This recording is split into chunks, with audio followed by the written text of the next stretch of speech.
You're drowning in debt, and every month feels like you're running in place, doesn't it?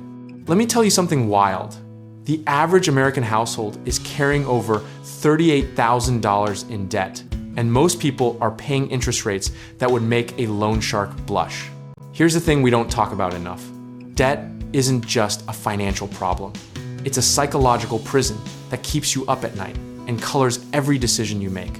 The credit card company sending you that 19% APR statement isn't your friend and that student loan servicer. They're betting you'll keep making minimum payments for the next 20 years. So let's cut through the noise and talk about the two battle-tested methods that actually work, the avalanche and the snowball. The avalanche method says, attack your highest interest rate debt first, because math doesn't lie, you'll save thousands in interest over time. The snowball method flips that script and tells you to knock out your smallest balances first, building psychological wins that keep you motivated when the journey gets tough. Here's the honest truth. The best method is whichever one you'll actually stick with, because a perfect plan you abandon in month 3 is worthless.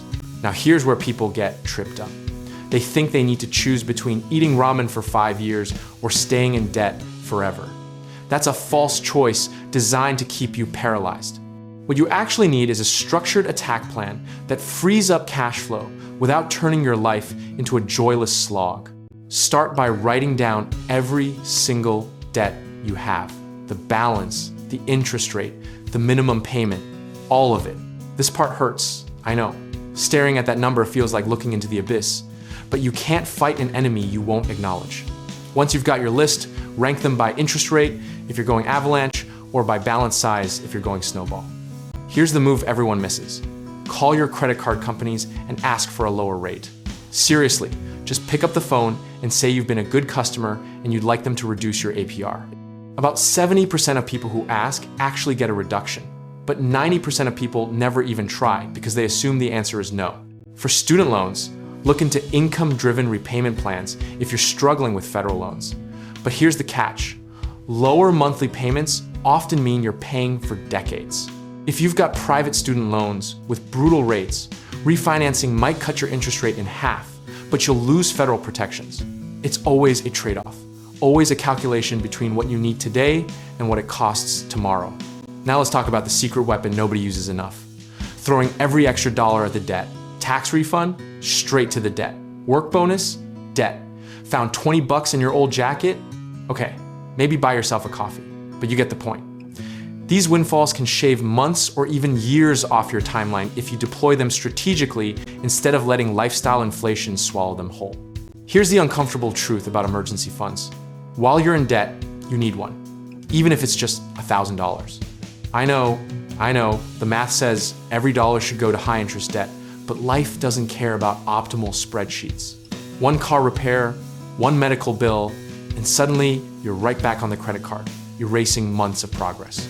The cycle is predictable once you see it. People get motivated, they slash spending, they make huge payments for 2 or 3 months, then they burn out and binge spend to compensate. You can't sprint a marathon. And debt payoff for most people is a marathon, not a sprint. Build in small rewards. Give yourself permission to enjoy life in measured ways, because a plan that makes you miserable is a plan that fails. Let me tell you what worked for me and thousands of others. Automate everything you can. Set up automatic payments the day after payday so the money disappears before you can spend it. Remove the decision fatigue, remove the temptation, just let the system run. Discipline isn't about willpower. It's about designing an environment where the right choice is the easy choice. Contact your loan servicers and ask about hardship programs, consolidation options, or temporary payment reductions if you're really struggling. Most people don't know these programs exist because servicers don't advertise them. You have to ask. The worst they can say is no, and you're exactly where you started, but often they'd rather work with you than send your account to collections. Here's the philosophical part that matters more than any tactic. Debt freedom isn't about the number hitting 0, it's about reclaiming your mental space and your future choices. Every dollar you pay down is buying back a piece of your autonomy. The size of your debt doesn't define your worth, and getting out isn't about perfection, it's about consistent progress even when it feels impossibly slow. At the end of the day, whether you choose avalanche or snowball, whether you refinance or negotiate, what matters is that you start today and you keep going tomorrow. The math will work itself out if you just stay in the game long enough.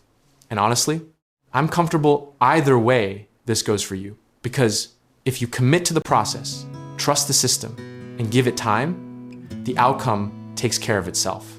Whether you're looking to invest in real estate to build wealth after debt, need contracting work on your home, or want help finding the right lenders for your situation, we can help you get started. Check out our links in the description below.